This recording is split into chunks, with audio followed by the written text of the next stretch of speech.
জয়রে দেওয়ার চেষ্টা করছে, বুঝে গেছে ওরে দেওয়া হবে না। হ্যাঁ, জয় গল্ফ খেলিচ্ছে, দেখেন ওই নিজের লাইনে ফিরে গেছে। ওর বুড়ি দেখেছেন? হ্যাঁ, বুড়িটা দেখে দেন। হ্যাঁ, এইটা সাহেব মাল টেনবি, দিন রাত কাম কাজ নাই, বুড়ি হবি না। আবার ডেটিং অ্যাপস ইউজ করে গার্লফ্রেন্ড জুটেছে। হ্যাঁ, আমি বুঝি না, বুঝছাও। ওই যে কুত্তাটা নিয়ে বসে থাকিছিল না, কুত্তাটা গলে সুন্দরী আসছিল করলে, তা আবার গার্লফ্রেন্ড লাগে কেন বুঝি না। আবার ওর কাজিন টিউলিপের বিরুদ্ধে দুর্নীতির অভিযোগ উঠেছে। ফ্ল্যাট নিছে, ফ্ল্যাট বিনা পয়সায়। ওই ফ্ল্যাট নিয়ে লিটনের ফ্ল্যাট বানাবি, ওই ওর চাকরি বাকরি তো যাবে, তো আয় উপার্জন ক্যাঙ্কা করে হবি, ওই লিটনের ফ্ল্যাট দিয়ে আয় উপার্জন করবি। তো যাই হোক, আবার টিউলিপের বোন রূপন্তী ও ধরা খাইছে, ওই একই ফ্ল্যাট কিনছে। ফ্ল্যাট এত পছন্দ ওদের, লিটনের ফ্ল্যাট, বুঝছাও। পুতুলেরা 5 হাত লাতি দিয়া বিশ্ব স্বাস্থ্য সংস্থা থেকে খেতাবি, আমি কয়ে দিলাম, লিখে রাখেন। ববিও ধরা খাবি না, ওয়েট করেন। এগুলো গেলে এমনি এমনি হচ্ছে না, এইগুলা কোনো র্যান্ডম ঘটনা না। হাসিনার পুরা ফ্যামিলি নেক্সট জেনারেশন যেন মাথা তুলবেন না পারে, সে ব্যবস্থা করবে ওয়েস্টার্নরা, পশ্চিমারা, বুঝছাও। তার মানে বুঝেছেন তো, হাসিনারে ছাড়া উপায় নাই ইন্ডিয়ার। তারাই সামনে রেখে আওয়ামী লীগটা গুছায় শেষ চেষ্টা করবে, তার রাজত্ব কিছুটা যদি রক্ষা করবে পারে। তো এখন কেমনে হাসিনাকে বাংলাদেশে আনবি? ওই যে শর্ট করে ঢুকে পড়বে কইছিল না, ওই শর্ট করে ক্যাঙ্কা করে ঢুকে দিবি, সেটার প্ল্যান কি? হাসিনাকে ফেরত দিবে ইন্ডিয়া, এটা কয়ে গেছে মিস্ত্রি। আবার লাফায় উঠেন না যে ইন্ডিয়া কত ভালো, হাসিনাকে ফেরত দিচ্ছে। হ্যাঁ, তাই মনে হচ্ছে? ফেরত দিলে তো ওয়াকারের সাথে কথা কওয়া লাগে না। ওয়াকারকে সে কন্ডিশন দিছে, সেটা হইতেছে তারে এরশাদের মতো নিজ গৃহে অন্তরীণ রাখতে হবে। এরশাদকে যেমন রাখিছিল না, খালেদা জিয়াকে রাখিছিল না, সিংহে করে রাখা লাগবি। সেই গৃহ কোনটি? নিজ গৃহ কোনটি? গোপালগঞ্জের টুঙ্গিপাড়া, উঠি থাকবে হাসিনা। আর কি, হাসিনার দলকে নির্বাচন করবে দেওয়া লাগবে। মির্জা ফখরুল প্রফেসর ইউনূসকে গিয়া কয়ে আসছে না, এটা সাহেব ওটা দেখান যে মির্জা ফখরুল কয়ে আসছে প্রফেসর ইউনূসকে। বিএনপিকে তার রেটরিক বদলাইতে হবে, তার রাজনীতির ভাষা, স্লোগান, এই সমস্ত বদলাইতে হবে, বক্তৃতা বদলাইতে হবে। তাহলে মুক্তিযুদ্ধের কথা, 72-এর সংবিধানের কথা কওয়া লাগবে। আর জামাতের সাথে দূরত্ব সৃষ্টি করা লাগবে, জামাতে গেলানো লাগবে। কি করছে? 72-এর সংবিধানের কথা কইছে, মুক্তিযুদ্ধের কথা কইছে, লাগিছে, এবার মিলিচ্ছে। তার মানে ইন্ডিয়া চাইতেছে আওয়ামী লীগের শূন্য স্থান এটা আওয়ামীকৃত বিএনপিকে দিয়া পূরণ করবি। ইন্ডিয়া জানে বিএনপি জিতবি ইলেকশনে, তো এটা শুনে বিএনপির লোকেরা খুশি হয়ে গেছে যে দাদা কইছে যে জিতবি, যে তার চান্স আছে, এটা ঠিক। যাই হোক, আয় আলাপে পরে এসেছি। এই কারণে বিএনপির উপরে ধরেছে বাজি। ইন্ডিয়া বিএনপিরে ডিস্টার্ব দিবি না ইন্ডিয়া এই 5 বছর, এটা কইছে। এটা হইতেছে আন্ডারস্ট্যান্ডিং। এইবার আপনারা আশেপাশে যা ঘটতেছে তা মিলে যেতেছে, তাই না? কেন কোনটা ঘটতেছে? ওয়াকার এসে খালেদা জিয়ার কাছে আত্মসমর্পণ করছে, আশ্রয় চাইছে, ইন্ডিয়ার সাথে আন্ডারস্ট্যান্ডিং হয়ে গেছে, তাই বিএনপি আকাশে উঠতেছে, ক্ষমতার তো চলে আসিছে।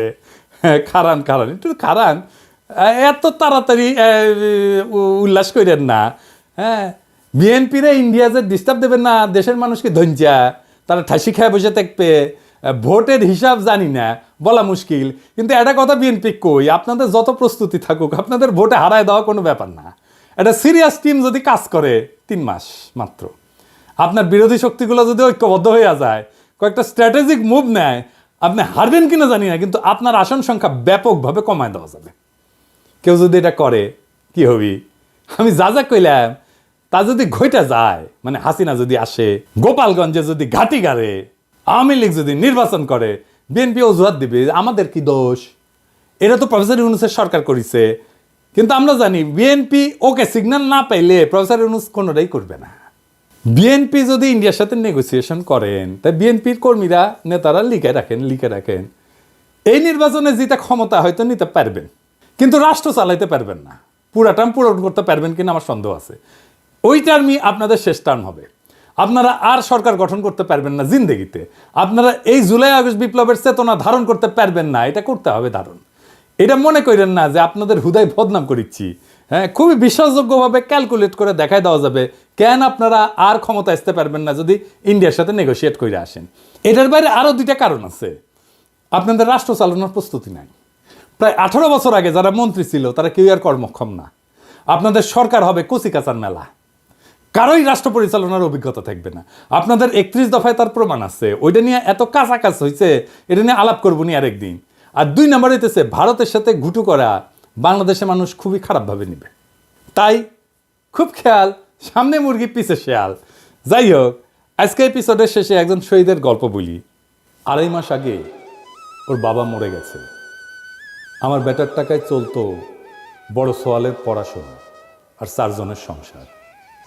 বেটা আর নাই রে, এখন কিডা চালাবনি সংসার। বিলাপ করতে করতে ভাঙা গলায় কথাগুলো বলছিলেন বুলজান খাতুন। আন্দোলনের সময় নারায়ণগঞ্জের একটি ভবনে হামলাকারীদের দেওয়া আগুনে পুড়ে তার ছেলে আব্দুস সালামের মৃত্যু হয়। বুলজান খাতুন কুষ্টিয়ার কুমারখালী উপজেলার জগন্নাথপুর ইউনিয়নের চর ভবানীপুর গ্রামের মৃত সাবের আলীর স্ত্রী।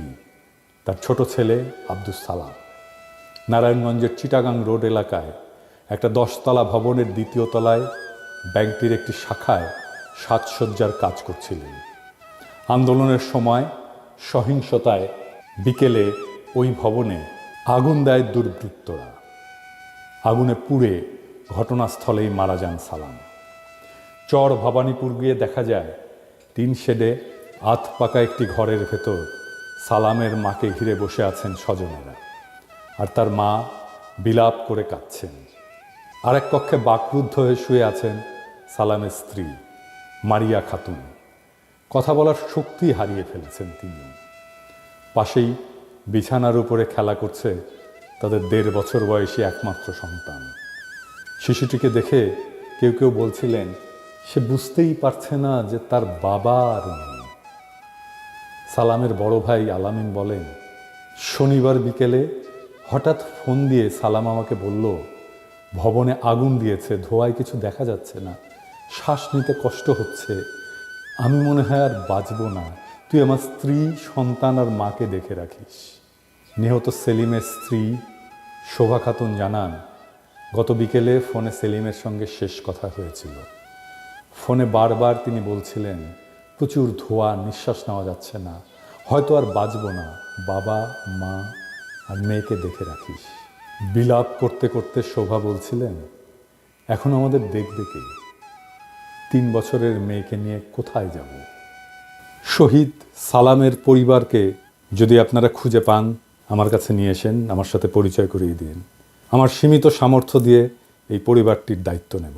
এমন হাজার হাজার সেলিমের মৃত্যুর জন্যে যারা দায়ী তাদের নিয়ে ভোট করতে চায় বিএনপি।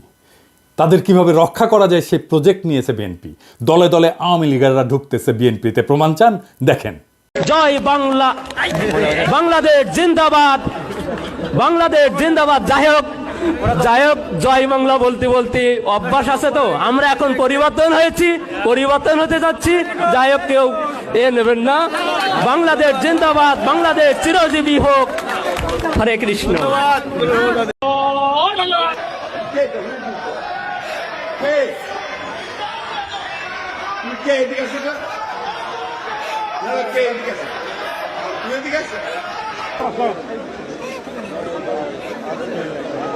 আপনার ভক্ত এইভাবে করতেছে, বুঝছেন তো?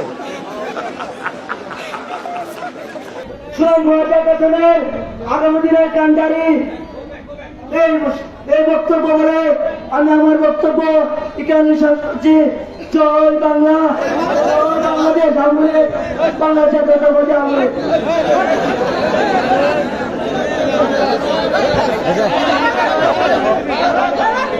জয় বাংলা মানে ধ্বংস, নষ্ট।